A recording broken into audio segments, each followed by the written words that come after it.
rifle cracked.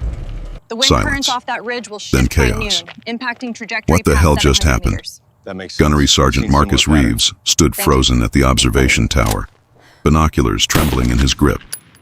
The target, 1,247 yards downrange, partially obscured by wind and heat distortion, had just been hit.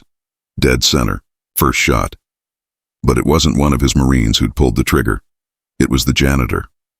20 seconds earlier, Staff Sergeant Dylan Cross had stepped away from the firing line, face red with frustration. Third miss in a row. The entire Scout Sniper platoon at Marine Corps Base Quantico had been struggling all morning with the new long-range qualification course. Wind speeds were erratic. The targets were smaller. The pressure was suffocating. Their instructor, Gunnery Sergeant Reeves, was legendary, a man who'd made impossible shots in Fallujah, Helmand Province, places that existed in whispered stories among Marines. If you couldn't perform under his watch, you didn't deserve the Scout Sniper badge. And this morning, nobody was performing.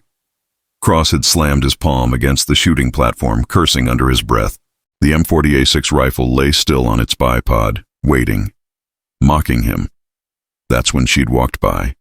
Elena Vega, 28 years old, olive skin, dark hair pulled back in a tight bun, wearing the pale blue uniform of base janitorial staff, pushing a cart filled with cleaning supplies and empty coffee cups from the observation deck. Nobody looked at her. Nobody ever did. She was invisible.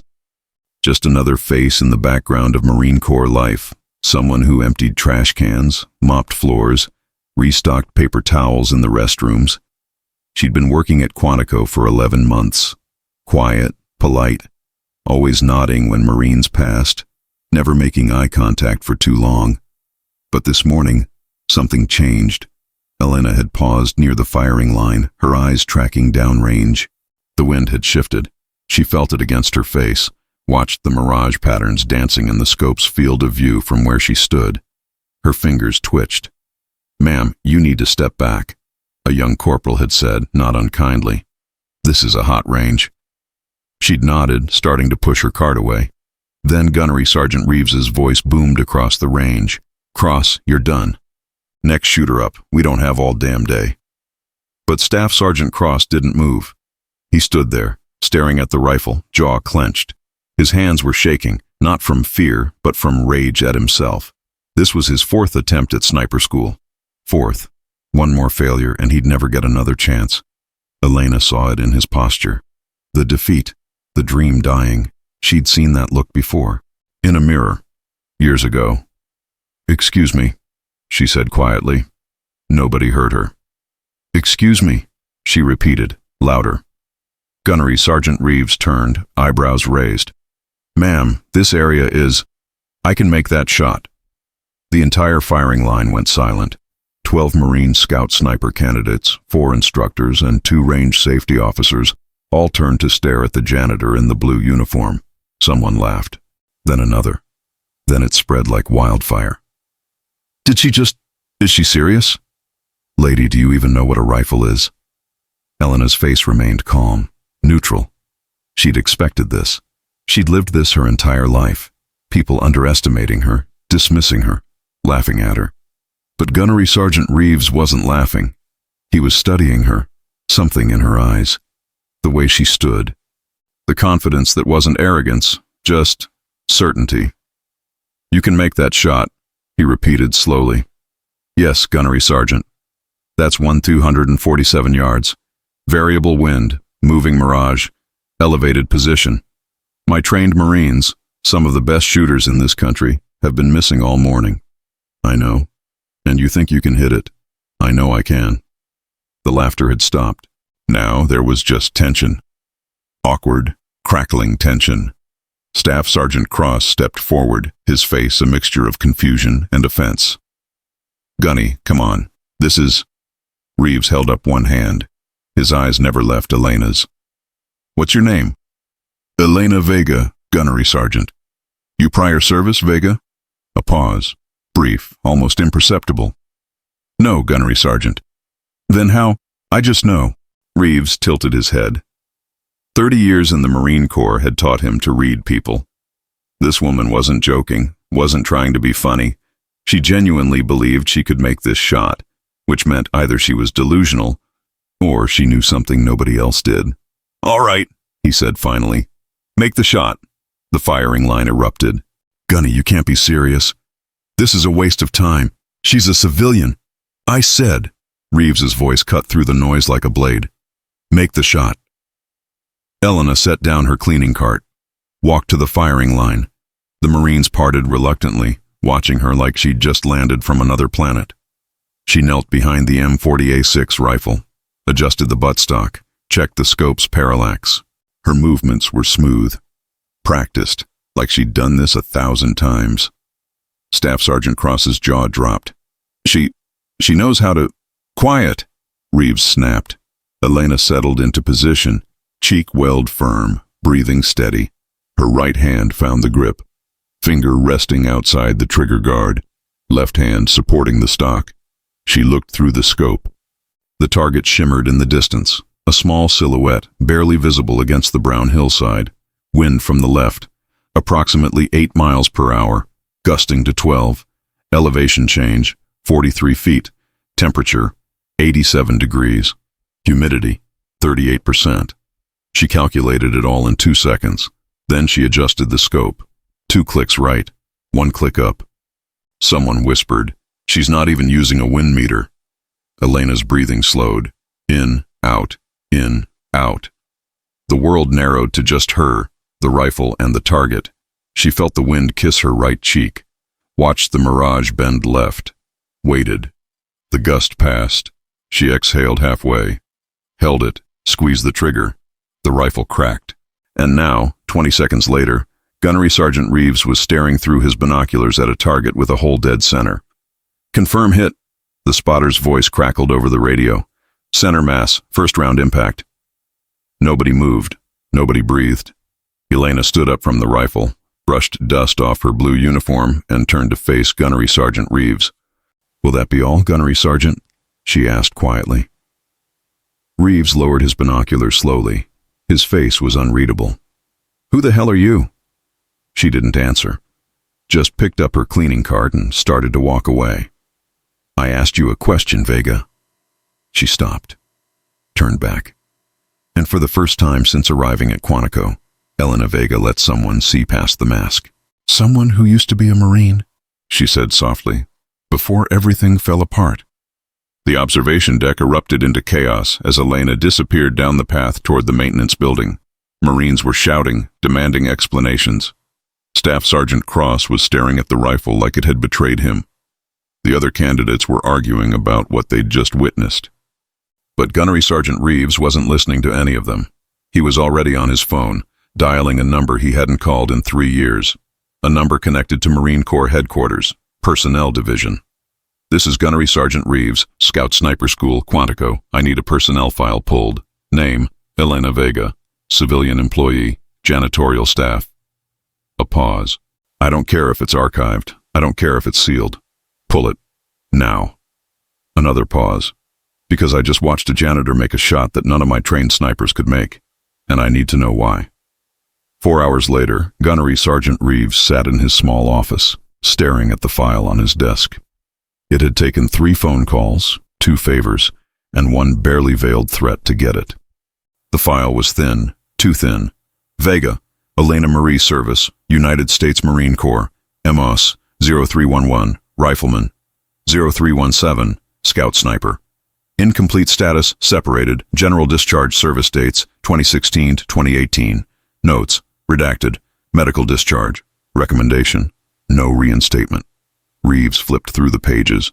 Most of it was blacked out, redacted, hidden. But one document remained. A training evaluation from Marine Corps Scout Sniper School. From 5 years ago. The instructor's notes made his blood run cold. PFC Vega demonstrates exceptional aptitude for long-range marksmanship. Natural ability with wind reading and ballistic calculation. Mental discipline beyond her experience level. Recommendation, advanced training. Below that, in red ink, someone had scrawled, "Training terminated, incident report attached, not suitable for continuation." The incident report was gone, redacted, sealed, but the termination date was there, March 17th, 2018. Reeves sat back in his chair, mind racing. Elena Vega had been a Marine. She'd been in sniper school. She'd been good, maybe great. And then something happened. Something bad enough to end her career. Something bad enough to bury her file. He looked at the range qualification scores from her brief time in training. 800 yards, 10-10 hits, 1,000 yards, 10-10 hits, 1-200 yards, 9-10 hits, perfect. Almost perfect. And yet she'd been discharged, erased, turned into a ghost. Now she was mopping floors at the same base where she'd once trained to be one of the deadliest shots in the Marine Corps. Why? Reeves picked up his phone again. This time he didn't call headquarters. He called someone else. Someone who owed him. Someone with access to the kind of records that didn't officially exist. Jimmy, it's Marcus. I need you to dig into something for me. Quietly. How quietly? The kind of quiet that doesn't leave fingerprints. A pause. What are we looking for? A ghost, Reeves said, staring at Elena's service photo in the file. Young, determined, wearing the eagle, globe, and anchor with pride. A ghost who can shoot better than any Marine I've ever seen. Meanwhile, maintenance building. Elena sat alone in the janitor's break room, hands wrapped around a cup of cold coffee. She hadn't touched it. Couldn't. Her hands were shaking. Not from the shot. The shot had been easy. Muscle memory. Like breathing. No, she was shaking because she'd broken her one rule. Stay invisible. For 11 months she'd kept her head down, done her job, blended into the background. Nobody asked questions. Nobody looked twice. And in one moment of weakness, one stupid, reckless moment, she'd thrown it all away. She'd seen the defeat in Staff Sergeant Cross's eyes, and she'd acted. Just like she used to. Just like the Marine she'd been before. Before everything. Her phone buzzed. A text from an unknown number. My office. 1800 hours. Don't make me come find you. Gunnery Sergeant Reeves. Elena closed her eyes. Exhaled slowly. It was over. Whatever anonymity she'd built, whatever peace she'd found in this quiet, invisible life, it was gone. Because now they'd start asking questions. And questions led to answers. And answers led to the truth. And the truth was something Elena Vega had spent 5 years running from. 1755 hours, outside Reeves's office. Elena stood in the hallway, still wearing her blue janitorial uniform. She'd thought about changing, thought about not showing up at all. But Marines didn't run, even former Marines who'd lost everything. She knocked. Enter. She stepped inside. Gunnery Sergeant Reeves sat behind his desk, the thin personnel file open in front of him. Their eyes met. Sit down, Vega. She sat. Silence stretched between them. Heavy, loaded. Finally, Reeves spoke. I read your file, what wasn't redacted anyway. He leaned forward. You were a damn good Marine. Scored higher in sniper training than candidates with twice your experience. Your instructors said you were a natural. Elena said nothing. And then you disappeared. Discharged. Medical reasons, it says. But that's bullshit, isn't it? She met his gaze. Steady. Is there a question, Gunnery Sergeant? Yeah. What happened? It's in the file. The file is a lie. Then maybe you should stop reading it. Reeves slammed his palm on the desk. A janitor just outshot 12 of my best candidates. On a course they've been training for months to pass. You did it in one shot. Cold barrel, no warm-up. So I'll ask you again. What happened? Elena's jaw tightened. She could feel the old walls trying to go up, the defenses she'd built, the person she'd become to survive. But looking at Reeves, at this Marine who'd spent his entire life in service, who understood what it meant to carry a rifle, to take a shot that mattered, she felt something crack. I was good, she said finally. Better than good. I could read wind like it was written in the air, calculate holdovers in my head faster than any ballistic computer. My instructors said I was 1 in a million. So what happened? I was also a woman, Elena said quietly. In 2018, in a program that had just opened to women, and not everyone was happy about it. Reeves's expression darkened. Someone targeted you. It wasn't a question. Elena looked away. There was an instructor, Staff Sergeant Kimball. He made it clear from day one that women didn't belong in sniper school, that we were a distraction, a liability. And he decided to prove it. The room fell silent. What did he do? Reeves's voice was dangerously quiet. Elena's hands clenched in her lap. He sabotaged my rifle during a live fire exercise. The bolt wasn't properly seated. When I fired, she stopped, closed her eyes. The rifle exploded, backward. The receiver struck my face, fractured my orbital bone, gave me a traumatic brain injury. I was in the hospital for 3 weeks.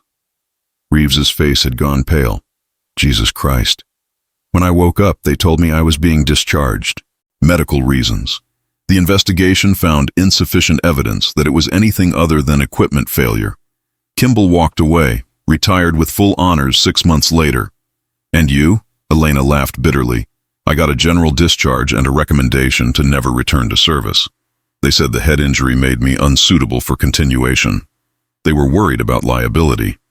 That's exactly what happened, Elena finished. So I left, tried to move on, tried to be someone else. And when I needed a job, I came back here, to the one place where I could still feel close to what I lost. She looked up at Reeves, and he saw tears threatening to spill. I mopped the floors where I used to train. I empty trash cans in buildings where I used to study tactics. I watch Marines learn to do the thing I loved most in the world. And every single day, I remind myself that this is as close as I'll ever get again. Until today, Reeves said softly. Until today, she repeated, when I was stupid enough to think I could help. Reeves sat back, processing everything. His mind was racing through regulations, possibilities, loopholes. The discharge was medical, he said slowly, not dishonorable, not even other than honorable. So that means it can be challenged, overturned, especially if new evidence suggests the injury wasn't your fault. Elena shook her head. It's been 5 years. Nobody cares about... I care, Reeves interrupted. And after what I saw today, I guarantee there are others who would care too. It's over, Gunnery Sergeant. It doesn't have to be. Elena stood up. Yes, it does. I made my shot. I proved to myself I still can. That's enough. Is it? Reeves challenged. Is mopping floors really enough for someone who can shoot like you did today? She didn't answer. Couldn't. Report to the range tomorrow, Reeves said. 0600. I have work. I'll clear it with your supervisor. 0600. That's an order. Elena stared at him. You can't order me, Gunnery Sergeant. I'm a civilian. Then consider it a request, he said, standing. From one Marine to another. The words hit her like a punch. One Marine to another. Nobody had called her a Marine in 5 years. She'd almost forgotten what it felt like. Why? She whispered. Why do you care? Reeves walked around his desk, stopped in front of her. When he spoke, his voice was rough with emotion. Because 30 years ago, I was a scared kid from Detroit who couldn't hit the broadside of a barn. And a gunnery sergeant named Patterson took a chance on me, spent extra hours, believed in me when nobody else did. He made me the Marine I am today. He met her eyes. You're the best natural shooter I've ever seen, Vega. And if someone stole that from you, if they took away your chance to serve because of prejudice and sabotage, then I'm going to help you get it back. I can't. 0600, he repeated firmly. Don't make me regret this. Elena looked at this gruff, weathered Marine who was offering her something she'd thought was lost forever, a second chance. 0600, she said finally. I'll be there. The drill instructor's voice shattered the pre-dawn silence like a grenade. Get up! Get up! Get up! You have 30 seconds to be standing on those yellow footprints, or I swear to God I will make your lives hell. Elena Vega's eyes snapped open. She'd been awake for the past hour, lying motionless in her rack, waiting for this moment. The moment everything changed. Around her, 60 other female recruits scrambled from their beds, panic and confusion written across their faces. Some were crying, some were frozen in shock. Elena moved with purpose. Feet on the floor, shoes on, green PT shirt pulled tight. She was the first one standing on the painted yellow footprints outside the barracks.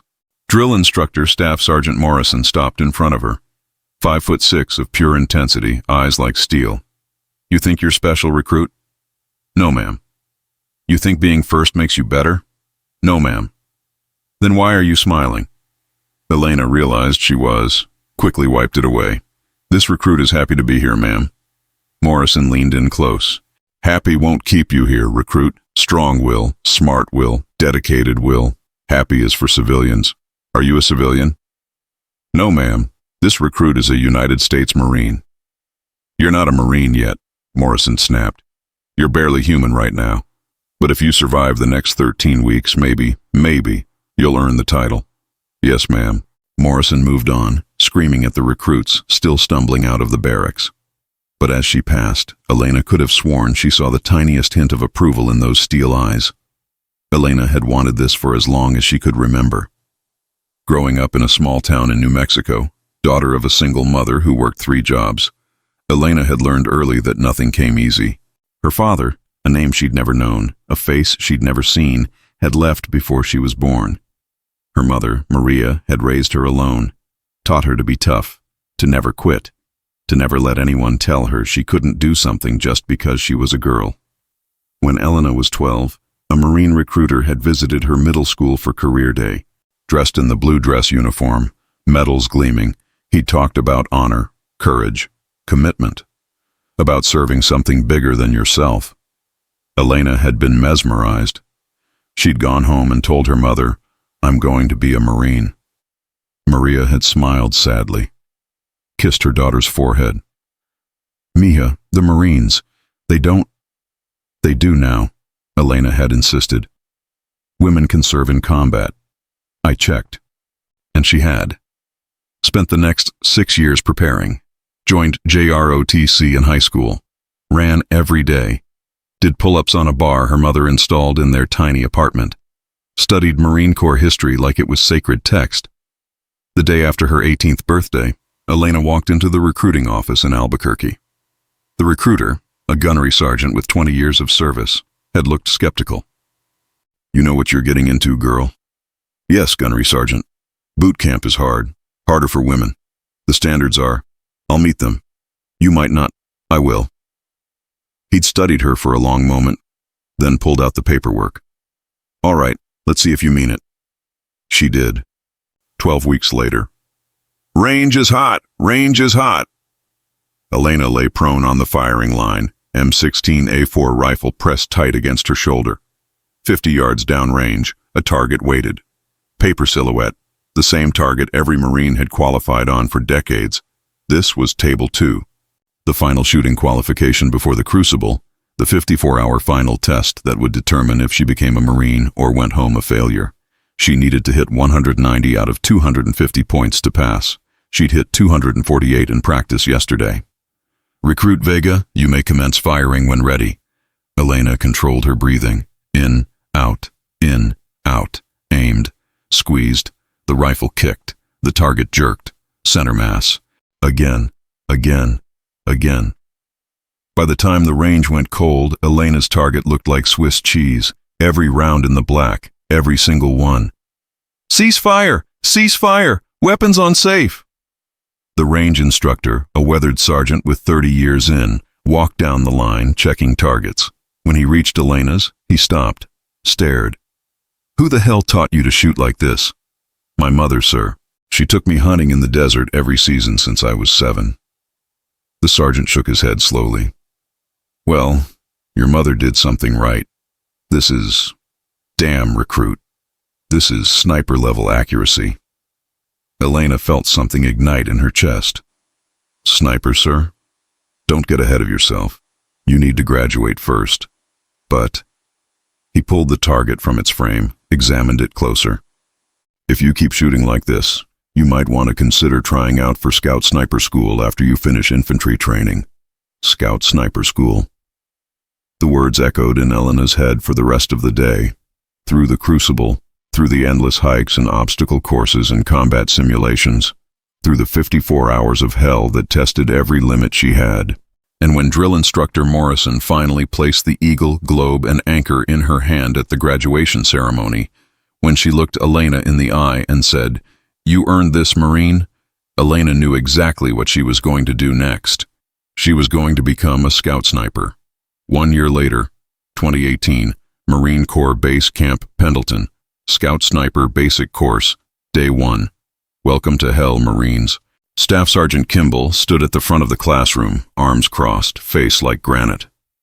Behind him, a screen displayed the Scout Sniper insignia, crosshairs over the eagle, globe, and anchor. 24 Marines sat in silence. 23 men, 1 woman. Elena kept her eyes forward, but she could feel the stares, the whispers, the doubt. Kimball let the silence stretch. Then he smiled. It wasn't friendly. Some of you are wondering why there's a female in this class. Some of you are probably thinking this is political correctness, social engineering, the Marine Corps going soft. Elena's jaw clenched. Let me be clear, Kimball continued. I don't give a damn about politics. I care about one thing, producing the deadliest, most effective snipers in the world. If you can shoot, you stay. If you can't, you're gone. Gender doesn't matter. Performance does. He looked directly at Elena. But understand this. The standards here are absolute. We will not lower them. We will not make accommodations. You will carry the same weight, hike the same distances, make the same shots. There are no participation trophies in this schoolhouse. There are no second places on the battlefield. Understood, Staff Sergeant? The class responded in unison. Good. Now let's see what you're made of. Week 3. Elena lay in the prone position, eye pressed to the scope of her M40A5 rifle. The target was 800 yards away, wind gusting from the northwest at 8 miles per hour, temperature 72 degrees. She calculated the correction. 1.5 minutes of angle left, half a minute up. Adjusted the scope, breathed, fired. Hit, center mass. The spotter next to her, Lance Corporal Davis, a wiry kid from Tennessee, grinned. Damn, Vega, that's 10 for 10 today. Just doing my job, Davis. Yeah, well, you're making the rest of us look bad. Elena smiled slightly. Over the past 3 weeks, she'd proven herself. Top of the class in marksmanship, third in physical training, first in land navigation. The other Marines had stopped whispering, started asking her for tips, treating her like one of them. Everyone except Staff Sergeant Kimball. He watched her like a hawk, criticized every minor mistake, pushed her harder than anyone else. She told herself it was just the instructor's job. Push the students. Find their limits. But something in his eyes when he looked at her, something cold.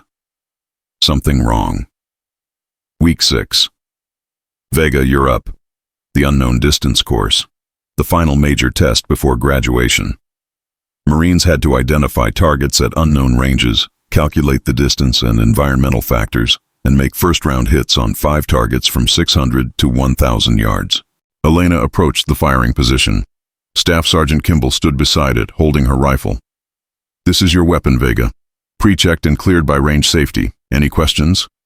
No, Staff Sergeant. Then show me what you've got. Elena took the rifle, settled into position. Began the process she'd done hundreds of times. Identify target, estimate range, calculate corrections, fire. First target, 650 yards. Wind from the right. She adjusted. Fired. Hit.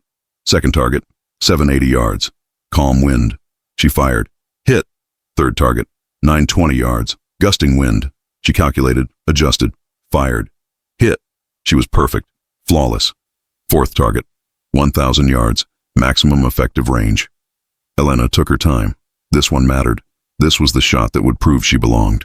She settled into the rifle, controlled her breathing, felt the wind, saw the mirage, calculated everything in her head, adjusted the scope, placed her finger on the trigger, began to squeeze, and then, crack.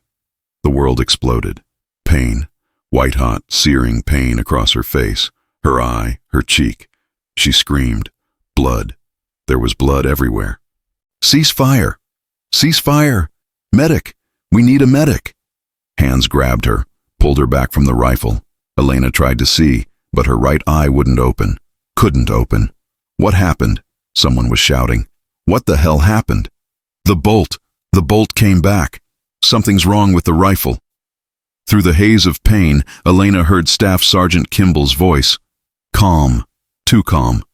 Equipment failure. Get her to medical. Now. As they loaded her onto a stretcher, Elena's left eye, the one that still worked, focused on Kimball. He was holding her rifle. And he was smiling. 3 weeks later, Naval Hospital Camp Pendleton. Elena sat in the hospital bed, white bandage covering the right side of her face. The doctor stood beside her, reviewing charts. The good news is you'll regain full vision in the right eye, Dr. Chen said gently. The orbital fracture is healing well. And the bad news? Dr. Chen hesitated. The traumatic brain injury, the TBI from the impact, it's going to require extended recovery. Possibly 6 months to a year before you're cleared for active duty. But I can come back. Physically, yes. But, the doctor glanced at another paper. The Marine Corps has already initiated your separation paperwork. Elena's blood went cold. What? General discharge. Medical reasons. I'm sorry, Lance Corporal. No. Elena sat up, ignoring the pain. No, I can recover. I'll do whatever it takes. Physical therapy, cognitive therapy, anything. It's not my decision, Dr. Chen said sadly. Command has already made the determination. Based on what? Based on the investigation into the equipment failure. Elena's hands clenched the bedsheets. What investigation? Nobody talked to me. Nobody asked me what happened. According to the report, it was determined to be accidental. A fault in the rifle's bolt assembly. No evidence of tampering or sabotage. That's a lie. Dr. Chen looked uncomfortable. I'm just telling you what the report says. Who led the investigation? I believe it was Staff Sergeant Kimball. Of course it was. Elena felt something break inside her. The rage, the injustice, the betrayal. They'd stolen everything from her, and there was nothing she could do about it. 2 months later, Albuquerque, New Mexico. Elena stood in her mother's kitchen staring at the eagle, globe, and anchor mounted on the wall. The emblem she'd earned, the title she'd lost. Mija, you need to eat something, Maria said softly, placing a plate on the table. I'm not hungry. You haven't been hungry for 2 months. Elena turned away from the emblem. Her face had healed. The scar above her right eye was barely visible. But the damage inside, the broken dreams, the shattered identity, that wouldn't heal. I don't know who I am anymore, Mama. Maria crossed the small kitchen, wrapped her arms around her daughter. You're Elena, my strong, beautiful, stubborn daughter who never gives up. I did give up. They kicked me out and I just left. What else could you do? Fight. I could have fought. Against who? The entire Marine Corps? Elena pulled away, frustrated. There has to be something, some way to prove what Kimball did. And if there isn't, then he wins. He gets away with it. And the next woman who tries to be a sniper, he'll do the same thing to her. Maria cupped her daughter's face gently. Then don't let him win. How? By being so good that they can't ignore you. By becoming so undeniable that they have to let you back in. Elena laughed bitterly. With what? I'm a civilian now. A failed Marine with a medical discharge. You're a shooter, Maria corrected. The best I've ever seen. And that doesn't go away just because some pendejo took your uniform. She walked to a drawer, pulled out a business card. I met someone last week, at the grocery store. A Marine recruiter. I told him about you. Mama, I can't re-enlist. The discharge. Not re-enlist. Work. They need civilian contractors at military bases. Logistics. Maintenance. Support roles. Elena stared at the card. You want me to mop floors at a Marine base? I want you to stay close to what you love, even if you can't do it right now. Stay close. Stay ready. And when the opportunity comes, it won't come. It will, Maria insisted. I raised you to be a fighter, Elena. So fight. Not with anger. Not with bitterness. With patience. With preparation. With excellence. Elena looked at the card. Looked at the eagle, globe, and anchor on the wall. looked at her mother's determined face. "Okay," she whispered. "Okay." 11 months later, Marine Corps Base Quantico. Elena pushed her cleaning cart down the hallway outside the Scout Sniper School building. The same building where Marines trained to do what she'd been denied. Every day she cleaned these floors, emptied these trash cans, listened to instructors teaching classes she'd never finish. Every day she reminded herself why she was here. Stay close, stay ready. She'd applied for the janitorial position at Quantico because it was one of the few places that would hire someone with her background, and because it kept her near the world she'd lost. The work was mindless. The pay was minimal. The other janitors mostly ignored her. But every morning at 0500, before her shift started, Elena went to the civilian shooting range 10 miles off base, rented a rifle, shot until her shoulder ached. She couldn't afford sniper training, couldn't afford the high-end equipment, but she could shoot. And she did. Every single day, practicing, improving, preparing for an opportunity she didn't even know would come. Until that morning on the range, until she saw Staff Sergeant Cross's defeated posture, until she made a choice that would change everything. Again. Elena arrived 15 minutes early. Old habits. The range was empty except for Gunnery Sergeant Reeves, who stood beside a table covered with equipment, rifles, ammunition, spotting scopes, rangefinders, notebooks. "You came," he said. "You told me to." "I asked you to. There's a difference." Elena looked at the equipment. "What is this?" "Your evaluation." Reeves gestured to the table. "For the past 12 hours, I've been making calls, pulling strings, calling in favors, and I've got you a shot." "A shot at what?" "Reinstatement." The word hung in the air between them. Elena's heart hammered. "That's not possible. My discharge can be challenged under Title 10, Section 1553 of the U.S. Code. Any service member who believes their discharge was unjust can petition the board for correction of military records." "Gunnery Sergeant, it's been 5 years. Doesn't matter. There's no statute of limitations on a BCMR petition. But," he held up one finger, "you need grounds. You need evidence that the discharge was improper. The investigation cleared Kimball. There is no evidence. Then we make new evidence."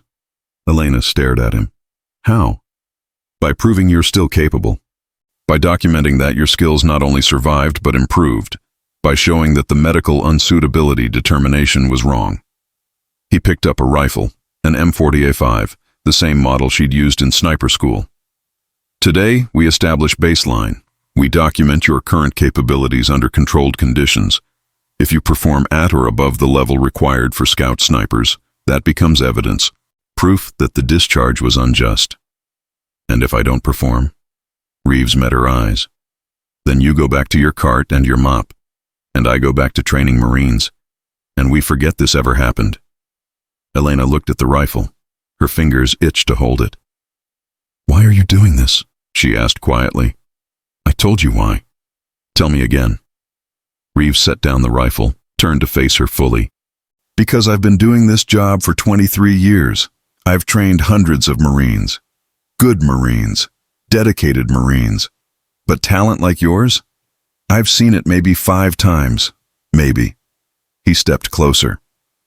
"The Marine Corps talks about wanting the best, about standards and excellence. But then they let politics and prejudice and cover-your-ass bureaucracy get in the way.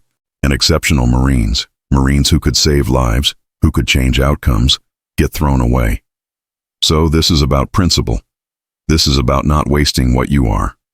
Reeves picked up the rifle again, held it out. "So, do you want to mop floors for the rest of your life? Or do you want to be a Marine again?" Elena's hand trembled as she reached for the rifle. The moment her fingers touched the cold metal, something clicked into place. Something that had been broken. "I want to be a Marine," she whispered. "Good, then let's get to work." 6:30 hours. "First test, known distance, controlled environment," Reeves explained as they walked to the firing line. 5 targets, distances from 600 to 1,000 yards. "I'll document everything. Wind conditions, temperature, your corrections, your hits. This creates a record." Elena settled into position behind the rifle. The familiar weight, The familiar smell of gun oil and metal.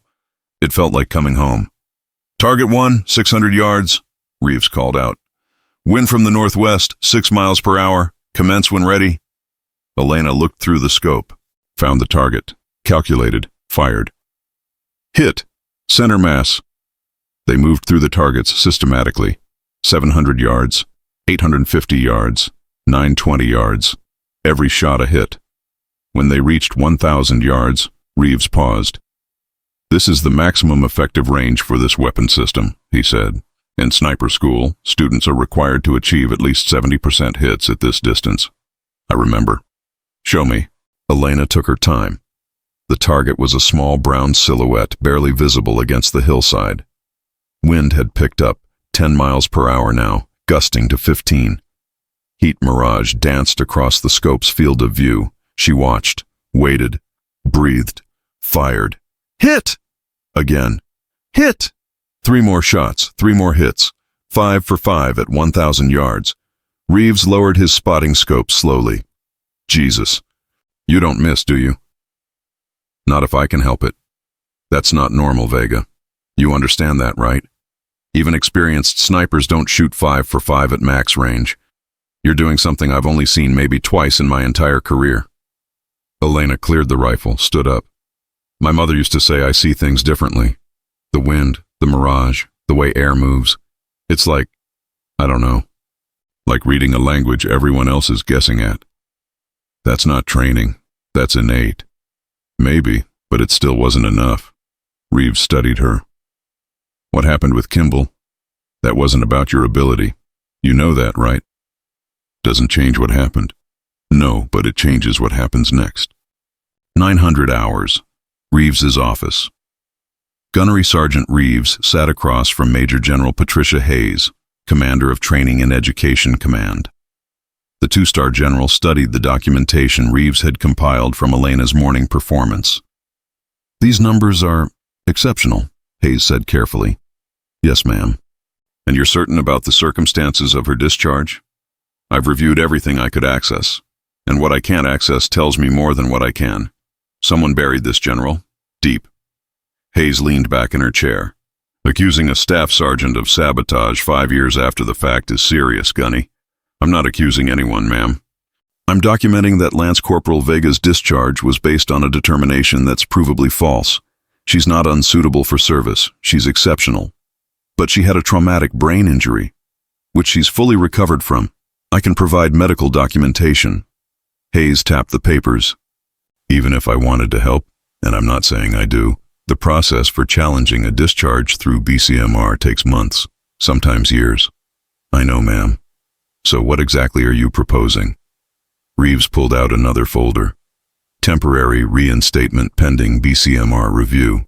Under Title 10, Section 12301, the Marine Corps has authority to recall former service members for training or operational requirements.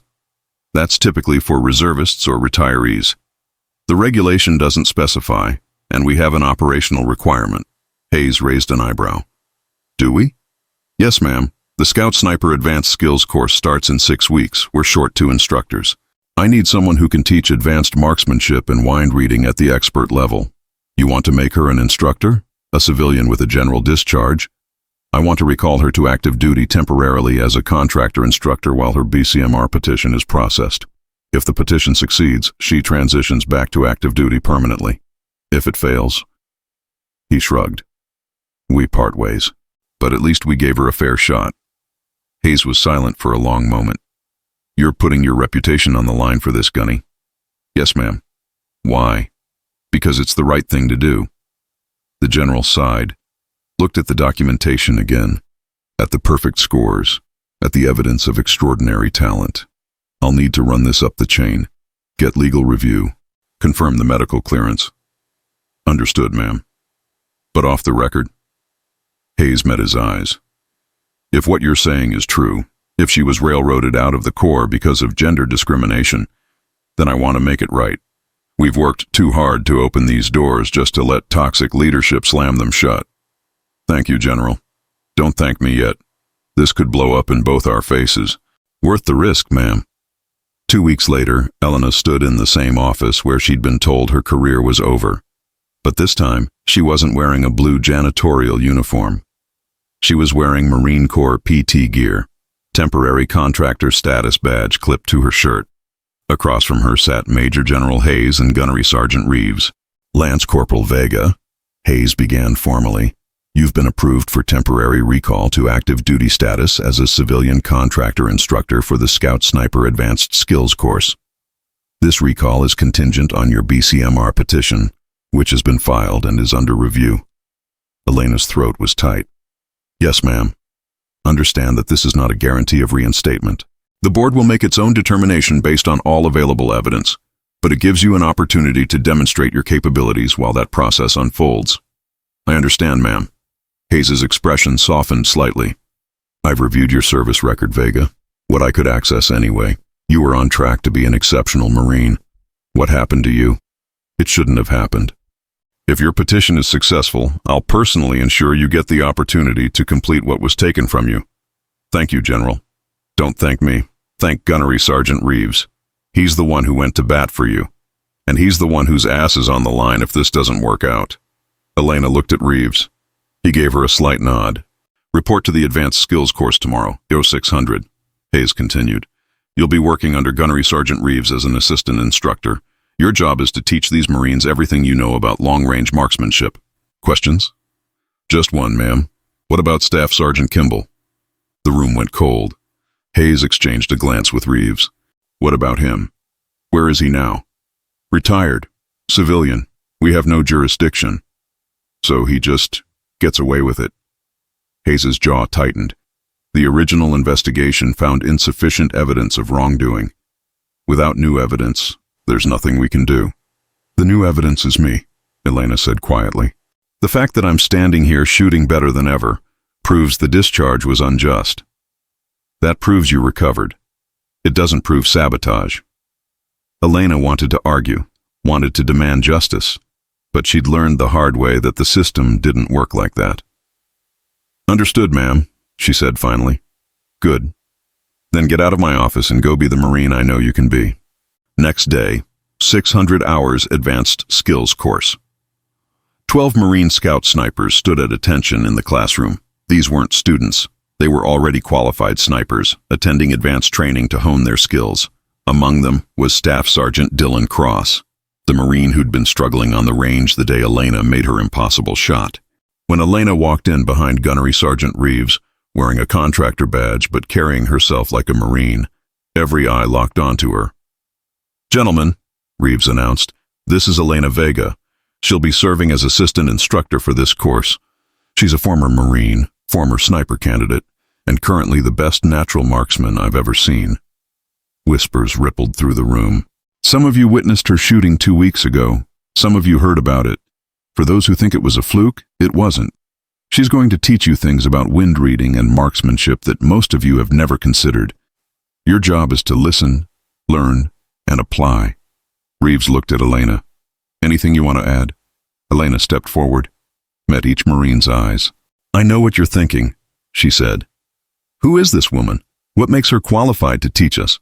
Why should we listen to someone who washed out of sniper school? The room was silent. You're right to wonder. I did wash out. Not because I couldn't hack it, but because someone decided I didn't belong. They were wrong. And I'm here to prove it, not to you, but to myself. She walked to the front of the classroom, picked up a piece of chalk. Over the next 6 weeks, I'm going to teach you how to read wind like it's written in the sky, how to calculate corrections faster than your ballistic computer, how to make shots you thought were impossible. She wrote on the board, wind is a language. Learn to speak it. You've been trained to treat wind like math, formulas, charts, numbers. That's good. That's necessary, but it's not enough. The best snipers don't just calculate wind. They feel it, understand it, predict it. Staff Sergeant Cross raised his hand. How do you teach feeling? Elena smiled. By making you pay attention to things you've been ignoring, by slowing down your process, by forcing you to actually see what's happening downrange instead of relying on tools. She turned back to the class. Starting tomorrow, we're going to spend a week on the range with no wind meters, No ballistic computers. No technological assistance. Just you, your rifle, and your observations. You're going to learn to read mirage, to feel wind on your skin and correlate it to what's happening at the target, to use every sense you have. Groans rippled through the room. I know it sounds old school, Elena continued, but technology fails. Batteries die. Equipment breaks. The one thing that's always with you is your brain and your senses, so we're going to train them. One of the Marines, a lance corporal with a thick southern accent, spoke up. Ma'am, with respect, we've already passed sniper school. We know how to shoot.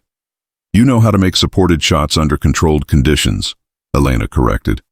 I'm going to teach you how to make unsupported shots under impossible conditions, because that's what you'll face downrange. She looked at Reeves. He nodded. Gear up, Elena ordered. We're going to the range. Time to see what you're really made of. Week 2. The breakthrough Staff Sergeant Cross lay behind his rifle, eye pressed to the scope. 950 yards downrange, a target waited.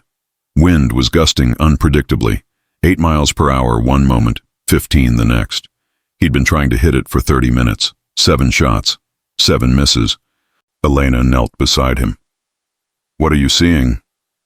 The mirage is moving left, wind from the right. Should be correcting 2 MOA. You're thinking about it wrong. Ma'am, you're treating the mirage and the wind as separate things. They're not. The mirage is the wind. It's heated air being pushed by wind currents. So when you see the mirage doing something unusual, moving at different speeds at different distances, that tells you the wind isn't consistent. Cross looked through the scope again. So there are multiple wind values between me and the target? Exactly. You've got wind at the firing position, wind halfway down range, wind at the target. They're all different. Most shooters average them. That's why you're missing. So what do I do? Weight your corrections toward the target. The wind closer to you affects the bullet less because it's moving faster. The wind near the target affects it more because the bullet's slowing down. Cross adjusted his scope, watched the mirage more carefully. He could see it now. What Elena was describing. The mirage near the target was moving faster than the mirage halfway down. He calculated, adjusted, fired. Hit! Center mass! Cross sat up, shock on his face. I got it. I actually got it. Elena smiled. Now do it again. Prove it wasn't luck. He did. 5 more shots. 5 more hits. When Cross finally stood up, there were tears in his eyes. I've been a sniper for 3 years, he said quietly. Been on 2 deployments, made dozens of successful shots. But I never understood wind like that. Nobody ever taught me to see it that way. Nobody taught me either, Elena admitted. I just figured it out. Thousands of hours on the range, watching, learning. And now I'm teaching you so you don't have to spend thousands of hours. Thank you, ma'am. Elena nodded, moved to the next student. But she felt something shift inside her. Something she hadn't felt in 5 years. Purpose. Week 4, the test. Today's exercise is special, Reeves announced to the class. Unknown distance, unknown wind, unknown environmental conditions. You'll be given 5 minutes to observe, calculate, and make 1 shot. 1 chance. No do-overs. The Marines exchanged nervous glances. Instructor Vega will demonstrate first. Elena approached the firing line. She hadn't been told about this, hadn't prepared. Reeves handed her a rifle. Target is somewhere between 800 and 1,200 yards. Figure it out. She settled into position, looked through the scope. The target was barely visible, a small silhouette on a distant hillside. Heat waves danced across the view. Wind was variable and unpredictable. Elena took a slow breath, started her process, observed the mirage, watched it flow and shift, noted the vegetation near the target, how it moved, how much, in what direction, felt the wind on her face, on her hands, listened to it in the grass around her, calculated distance based on the target's apparent size and the scope's mil-dots. Approximately 1,050 yards. Adjusted for wind, for temperature, for the slight upward angle. 3 minutes gone. She made her corrections. 2 clicks right, 1.5 clicks up, settled in, controlled her breathing. 1 minute remaining. Fired. Hit! Dead center! The Marines erupted in shocked exclamations. Even Reeves looked impressed. Damn, Vega, how did you— I've been practicing, she said simply. But it was more than that. Being back here, teaching, shooting every day, it had awakened something in her. Something she'd buried. The Marine she used to be. The Marine she was becoming again. Elena sat in the small office that had been assigned to her, staring at the official envelope on her desk. Department of the Navy Board for Correction of Military Records Preliminary Review. Her hands shook as she opened it. Dear Ms. Vega, your petition for correction of military records has been received and reviewed by the board. Based on the evidence submitted, including recent performance documentation and new testimony, the board has determined that your case warrants a formal hearing. A hearing has been scheduled for December 15, 2025. You will have the opportunity to present your case, submit additional evidence, and testify regarding the circumstances of your discharge. Please note that this hearing does not guarantee a favorable outcome. The board will make its determination based on the totality of evidence presented. Elena read it 3 times. A hearing. A real chance. She pulled out her phone, called Reeves. They're giving me a hearing. I know. General Hayes called me an hour ago. She's assigned a JAG officer to help you prepare your case. Gunny, this is really happening. Don't celebrate yet. Hearing doesn't mean victory. You need to be ready, need to present everything perfectly. I will. Good, because I've got something else for you. Elena straightened. What? Staff Sergeant Kimball. I found him. Her blood went cold. Where? He's working as a shooting instructor at a private security company in North Carolina, and I found someone who worked with him there. Someone willing to talk. About what? About his pattern. Turns out you weren't the only one. There was another female Marine he tried to force out. It happened after he retired at this security company. She filed a complaint. It got buried. But she'll testify if you need her. Elena's heart raced. That's evidence. That's proof of pattern behavior. Exactly. The JAG can subpoena him for the hearing, make him testify. Will he show? If the board orders it, he has to. He's still subject to military law for incidents that occurred during his service. Elena closed her eyes. After 5 years, she might finally get the chance to face him, to make him answer for what he'd done. When's the hearing? Reeves asked. December 15th. That's 3 weeks away. We need to prepare. I'll be ready. Week 6. Final exercise. The advanced skills course culminated in a single challenge. The mountain shot. One target, 1,500 yards away, positioned on a hillside with variable elevation and extreme wind conditions. Each sniper got 3 attempts. Anything less than 2 hits was a failure. In the course's 20-year history, only 40% of students achieved 2 hits. Elena stood with Reeves, watching the Marines take their turns. Staff Sergeant Cross went first, calculated carefully, made his corrections. First shot, miss. Second shot, hit. Third shot, hit. He stood up, grinning. 2 for 3, ma'am. I'll take it. You should be proud, Elena said genuinely. That's an incredible improvement from where you started. The other Marines went through their attempts. Some succeeded, some failed. But every one of them had improved dramatically over the 6 weeks. When the last Marine finished, Reeves turned to Elena. Your turn. She blinked. Gunny, I'm an instructor, not a— You're a Marine who needs to prove she belongs, so prove it. The class fell silent, watching. Elena walked to the firing line, settled behind the rifle, 2,500 yards, maximum practical range, wind gusting up to 20 miles per hour, uphill shot with significant elevation change. This was the shot that defined scout snipers, the shot that separated good from great. She looked through the scope, observed, calculated, made her corrections, fired. Miss! High right! She'd overcorrected for wind. The gusts had shifted between her observation and her shot. Adjusted. Waited for the wind pattern to stabilize. Fired again. Hit! Center mass. 1 for 2. 1 shot remaining. Elena took a deep breath. This was it. The shot that would prove, to herself, to these Marines, to everyone watching, that she was who she claimed to be. She observed the wind, watched the mirage, felt the air, waited. The wind settled, just for a moment.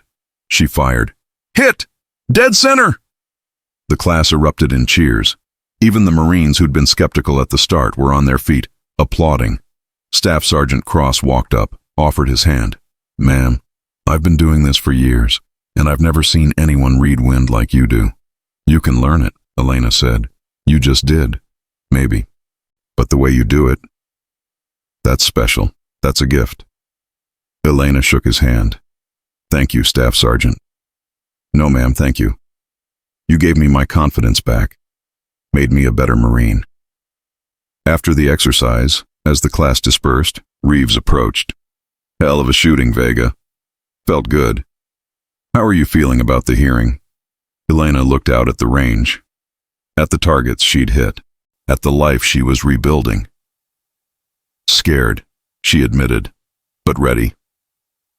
Elena sat at a table in a sterile conference room, wearing her most professional civilian clothes. Beside her sat Captain Amanda Torres, the JAG officer assigned to her case. Across the room, the board sat. 3 senior officers, including a colonel and 2 lieutenant colonels. To the side, Gunnery Sergeant Reeves sat as a witness, and in the back, required by subpoena, sat former Staff Sergeant Gerald Kimball. He looked older, heavier, but his eyes still had that same cold calculation. When their eyes met, Elena didn't look away. Not this time. This hearing will come to order, the colonel announced. We are here to review the petition of former Lance Corporal Elena Vega for correction of her military record, specifically her general discharge dated March 2018. Captain Torres stood. Captain Amanda Torres, representing Ms. Vega. We are prepared to present evidence that the discharge was unjust and based on false medical determination following an incident of sabotage. That's a serious accusation, Captain. Yes, sir. Which is why we have multiple forms of evidence to present. For the next 2 hours, they laid out the case, Elena's exemplary performance prior to the incident, the suspicious circumstances of the rifle malfunction, the inadequate investigation testimony from the security company employee about Kimball's pattern of behavior, recent performance documentation proving her capabilities. Gunnery Sergeant Reeves testified about her current abilities, presenting the scores and documentation from the Advanced Skills course. In my 23 years as a Scout Sniper instructor, I have never seen anyone with her natural talent, Reeves stated. The discharge determination that she was unsuitable for continuation was not just wrong, it was absurd.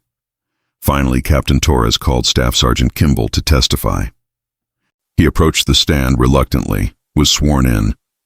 Mr. Kimball, you were the primary instructor during Lance Corporal Vega's training, correct? Yes. And you were also the lead investigator into the rifle malfunction incident? I assisted with the investigation. Assisted or led? I provided technical expertise. Isn't it true that you were the one who concluded it was equipment failure rather than sabotage? Based on the evidence available, yes. And isn't it convenient that the evidence you examined showed no tampering when you were the one with the most access to that rifle before the incident? Kimball's jaw clenched. I don't appreciate what you're implying. I'm not implying anything. I'm stating facts. Captain Torres pulled out a document. This is a sworn statement from Corporal Jennifer Martinez, who worked under your instruction at Global Defense Solutions in 2020. She states that you deliberately sabotaged her training equipment because you, and I quote, didn't think women should be in tactical roles. That's a lie. So Corporal Martinez is lying? I'm saying her complaint was investigated and dismissed. By your company, not by an independent authority. Captain Torres turned to the board. The pattern is clear, gentlemen. Mr. Kimball has a documented history of targeting female service members and contractors. The malfunction that ended Lance Corporal Vega's career fits that pattern perfectly. This is ridiculous, Kimball snapped. I was a Marine for 20 years. I served with honor. Did you? Elena's voice cut through the room. Everyone turned to look at her. Captain Torres touched her arm. Ms. Vega, you'll have your chance. No. Elena stood up. I want to ask him something. The colonel nodded. Proceed. Elena walked toward Kimball, stopped 3 feet away. Do you remember what you said to me the day before the rifle exploded? Kimball's face was stone. I don't recall. You said, women like you don't belong here. You're going to get someone killed. Do you remember that? I may have expressed concern about. You said I was a liability, that I'd only made it as far as I did because of political correctness, that the Marine Corps was being destroyed by social engineering. I was speaking generally about bullshit. Elena's voice cracked like a whip. You looked me in the eye and told me you'd prove I didn't belong. And the next day, my rifle exploded in my face. The room was silent. Kimball's hands clenched. I had nothing to do with that malfunction. Then why was the investigation so quick? Why was I discharged within weeks? Why was every piece of potential evidence sealed or destroyed? I don't know. That wasn't my decision. But you influenced it? You wrote the report. You told them I was unsuitable. Based on your injury. Based on your prejudice. Elena's voice dropped to barely above a whisper. You took everything from me. My career, my identity, my future. Because you couldn't stand the idea of a woman being better than your precious male students. That's not. I was better, Elena said firmly. I am better. And you knew it. That's why you had to stop me. Kimball stood up. I don't have to listen to this. Yes, you do, the colonel said coldly. Sit down, Mr. Kimball. We're not finished. After another hour of testimony and evidence presentation, the board called for a recess to deliberate. Elena sat in the hallway with Captain Torres and Gunnery Sergeant Reeves. How do you think it went? She asked. Honestly, I don't know, Torres admitted. The evidence is circumstantial. Kimball's pattern of behavior is compelling, but it's not direct proof of sabotage. So I might lose. You might, but you made your case. You showed who you are and what you're capable of. That matters. An hour later, they were called back in. The colonel stood. After careful review of all evidence and testimony, this board has reached a decision. Elena's heart hammered. We find that the original discharge determination was based on incomplete medical evaluation and insufficient investigation into the circumstances of the incident. Furthermore, we find credible evidence of bias and potential misconduct by the investigating instructor. Elena's breath caught. Therefore, it is the decision of this board that Lance Corporal Elena Vega's discharge is hereby upgraded to honorable, and she is cleared for reinstatement to active duty should she choose to pursue it.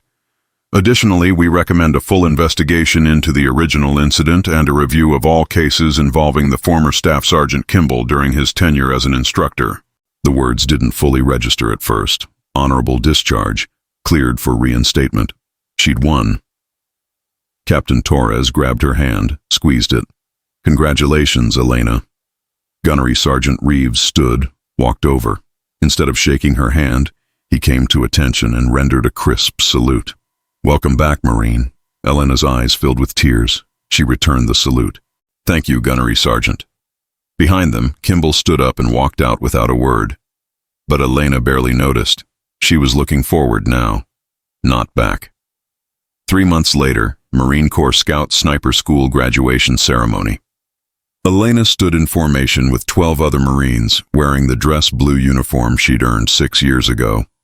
Gunnery Sergeant Reeves walked down the line, presenting each graduate with the Scout Sniper badge, the coveted insignia that marked them as part of an elite brotherhood. When he reached Elena, he stopped. Lance Corporal Vega, you've completed the Scout Sniper basic course with the highest marks in this class. You've demonstrated exceptional skill, dedication, and warrior spirit. He pinned the badge to her uniform. You are now a United States Marine Scout Sniper. Congratulations. Elena rendered a salute. Thank you, Gunnery Sergeant. After the ceremony, Elena stood alone on the range, looking out at the targets she'd spent months shooting.